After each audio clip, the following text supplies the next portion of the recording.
So hello guys, आज हम ethical standards के बारे में पढ़ेंगे कि एथिकल स्टैंडर्ड्स क्यों ज़रूरी हैं।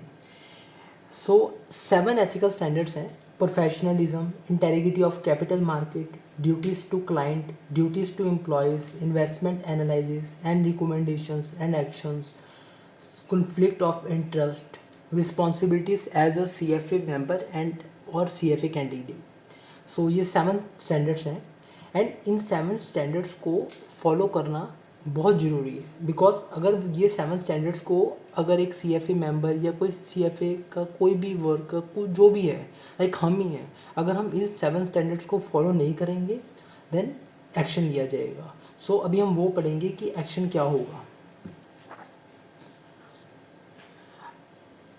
फर्स्टली इस पेज में ये है कि अगर हमने जो 7 एथिकल स्टैंडर्ड्स हैं अगर उन्हें फॉलो किया देन ओके, बट अगर हमने इन 7 एथिकल स्टैंडर्ड्स को फॉलो नहीं किया दैट मीन्स हमने इन स्टैंडर्ड्स को वायलेट किया। एंड अगर वायलेट किया है तो उस सिचुएशन में जो CFA इंस्टीट्यूट होगा वो इंक्वायरी बैठाएगा। एंड वो इंक्वायरी कब बैठाएगा? अगर हम सेल्फ डिस्क्लोजर देंगे। सेल्फ डिस्क्लोजर मीन्स हम उन्हें खुद बताएंगे कि हमसे ये गलती हुई है एंड देन वो इंक्वायरी बैठाएंगे हमारे ऊपर कि कि इन्होंने वॉयलेट किया है कि नहीं किया। Second, return complaint about a member. हमने नहीं उन्हें बताया, किसी ने हमारी कंप्लेंट उनको कर दी, सो तब उन्होंने हमारे ऊपर इंक्वायरी बैठाई ताकि देखें कि हमने सीरियसली वॉयलेट किया है रियलिटी में कि नहीं। Third, evidence received through media. Through media means normally हमने कोई गलती की जो ना हमने बताई ना किसी और ने बताई, बट मीडिया के थ्रू वो बाहर निकल गई तो देन इंक्वायरी बैठाएंगे। फोर्थ, नॉर्मली अगर हम पेपर दे रहे हैं एंड हम चीटिंग करते पकड़े गए, सो जो उधर टीचर होगा वो उनको कंप्लेंट कर रहा है कि इस स्टूडेंट ने ये चीटिंग की है, ऐसे ही की है, तो देन इंक्वायरी बैठेगी। सो ये 4 सिचुएशंस होती हैं जिसमें इंक्वायरी बैठती है। एंड ये नॉट नॉट सिर्फ CFA के लिए नहीं, कोई और भी जिनके एथिकल स्टैंडर्ड्स है या कोई और टीम जिनमें एथिकल स्टैंडर्ड्स होते उनमें भी अगर एथिकल स्टैंडर्ड्स वायलेट होंगे तो देन उस टीम में देखा जाएगा कि इस बंदे ने वायलेट किया है एथिकल स्टैंडर्ड्स को कि नहीं। अगर किया है तो उसके ऊपर एक्शन लिया जाएगा। सो अभी हम CFA की बात कर रहे हैं कि अगर CFA के अंदर अगर हम एथिकल स्टैंडर्ड्स को वायलेट करते हैं देन CFA इंस्टीट्यूट देखेगा कि हमने वायलेट किया है कि नहीं किया। अगर किया है तो एक्शन लिया जाएगा, अगर नहीं किया तो नहीं लिया जाएगा। सो हम इसमें यही कर रहे हैं कि in case of no violation, अगर हमने नहीं किया सो जो ऑफिसर होगा वो देखेगा कि हमने किया कि नहीं। अगर तो हमने नहीं किया तो बात ख़त्म, उसमें हमारे ऊपर कोई एक्शन नहीं लिया जाएगा। बट अगर हमने वायलेट किया है देन हमें एक्सेप्ट करना होगा या रिजेक्ट। अगर तो हमने एक्सेप्ट कर लिया कि हाँ मैंने ही किया है देन जो हमारे ऊपर एक्शन लिया जाएगा लाइक हमारी रजिस्ट्रेशन कैंसिल कर देंगे या हमारा सर्टिफिकेट ले लेंगे या पेनल्टी चार्ज कर लेंगे, जो भी उनकी तरफ से होगी वो हमें एक्सेप्ट करनी होगी। अगर हमने रिजेक्ट कर दिया कि नहीं हमने वायलेट नहीं किया, कोई प्रॉब्लम है, तो हमें उनको प्रूफ देना पड़ेगा कि हमने नहीं किया। अगर एक स्टूडेंट चीटिंग करते पकड़ा गया एंड वो रिजेक्ट कर रहे कि नहीं उसने नहीं किया, सो उसे प्रूफ देना पड़ेगा या वो बोले कि कैमरे में चेक करो या उसको और देने पड़ेंगे प्रूफ्स जिनसे उनको हो कि इसने नहीं किया।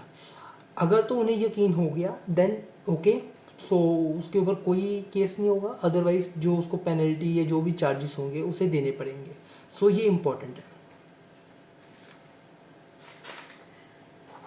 Next topic, code of ethics.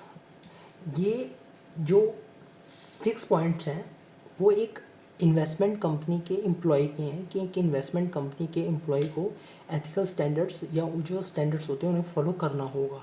And अगर ये वो स्टैंडर्ड्स को फॉलो नहीं करेगा डैट मीन्स उसने वायलेट किया। एंड अगर वो वायलेट करेगा तो उसके ऊपर उस जो उनके द्वारा पेनल्टी लगाई जाएगी वो उसे बियर करनी पड़ेगी।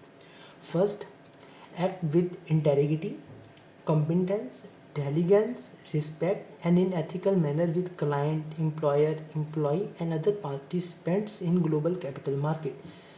सो फर्स्ट ये है कि जो एम्प्लॉय होगा कंपनी में इन्वेस्टमेंट कंपनी का जो एम्प्लॉय होगा उसे जो वर्क करना है, काम करना है, वो काफ़ी अच्छी तरह करे। कॉम्पिटेंस मतलब बिल्कुल उस तरीके से काम करे, अपने काम के रिलेटेड काफ़ी कॉम्पिटेंट हो ताकि काम ख़राब ना हो, डेलीगेंस प्रॉपरली काम करे ताकि काम में कोई गलती ना हो, रिस्पेक्ट अपने काम के रिलेटेड रिस्पेक्ट हो। अगर तो इंटेग्रिटी, कॉम्पिटेंस, डेलीगेंस या रिस्पेक्ट होगी, और अगर एंड वो एथिकल मैनर में काम करेगा with client, employer, employee and other participant जो ग्लोबल कैपिटल मार्केट के होंगे, सो उसके ऊपर कोई पेनल्टी नहीं लगेगी, मतलब उसने वॉलेट नहीं किया। Second, place the integrity of the investment profession and interest of the client above their own personal interest. इसका क्या मतलब है? जो एक इन्वेस्टर है, उसने वो एक क्लाइंट है एक एम्प्लॉय के लिए। सो अब जो एक फंड मैनेजर है या जो एम्प्लॉय है, उसके लिए जो उसका इंटरेस्ट होता है, जो पर्सनल इंटरेस्ट होता है, जो उसका प्रॉफिट होता है, वो काफ़ी होता है। उसके लिए उसका प्रॉफिट ही सब कुछ होता है। सो ये उसकी ड्यूटी है कि वो अपने प्रॉफिट को ख़राब ना होने दे, ठीक है। बट उसके प्रॉफिट से पहले उसको कंपनी का इंटरेस्ट देखना है कि कंपनी का इंटरेस्ट नहीं ख़राब होना चाहिए। सो उसको अपने इंटरेस्ट से पहले कंपनी का इंटरेस्ट देखना है, बट कंपनी के इंटरेस्ट से भी पहले उसको क्लाइंट का इंटरेस्ट देखना है कि क्लाइंट ना इफेक्ट हो। कंपनी के कारण वो क्लाइंट को भी इफ़ेक्ट ना करे, या क्लाइंट का इंटरेस्ट उसकी प्रायोरिटी होनी चाहिए। So place the integrity of the investment profession and interest of the client above their own personal interest. Client का इंटरेस्ट उसके इंटरेस्ट से बढ़कर होना चाहिए। सेकंड नंबर में कंपनी होनी चाहिए एंड थर्ड में वो होना चाहिए। Third point, use reasonable care and exercise independent professional judgement when conducting investment analyse.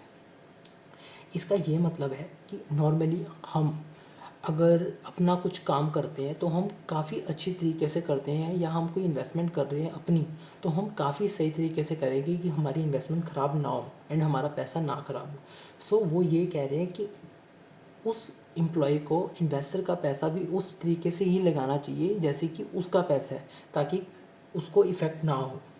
Fourth, encourage others to practise in an ethical manner. And सिर्फ खुद नहीं बल्कि बाकी जो उसके पार्टनर्स हैं, जो उसके साथी हैं, उनको भी वो बोले कि वो भी उस तरीके से ही काम करें ताकि टोटली कोई एम्प्लॉय इन्वेस्टर को इफेक्ट ना करे।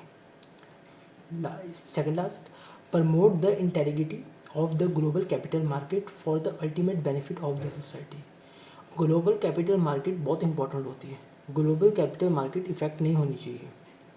सो ग्लोबल कैपिटल मार्केट का अगर कैपिटल मार्केट का अगर ध्यान में रखेंगे एम्प्लॉय, एंड अगर उसको इफेक्ट नहीं करेंगे, सो उससे अल्टीमेट बेनिफिट पूरी सोसाइटी को होगा, क्योंकि ग्लोबल कैपिटल मार्केट सब कुछ होती है। सो अगर ग्लोबल कैपिटल मार्केट का ध्यान रखेंगे, सो उससे अल्टीमेट बेनिफिट सोसाइटी को भी होगा।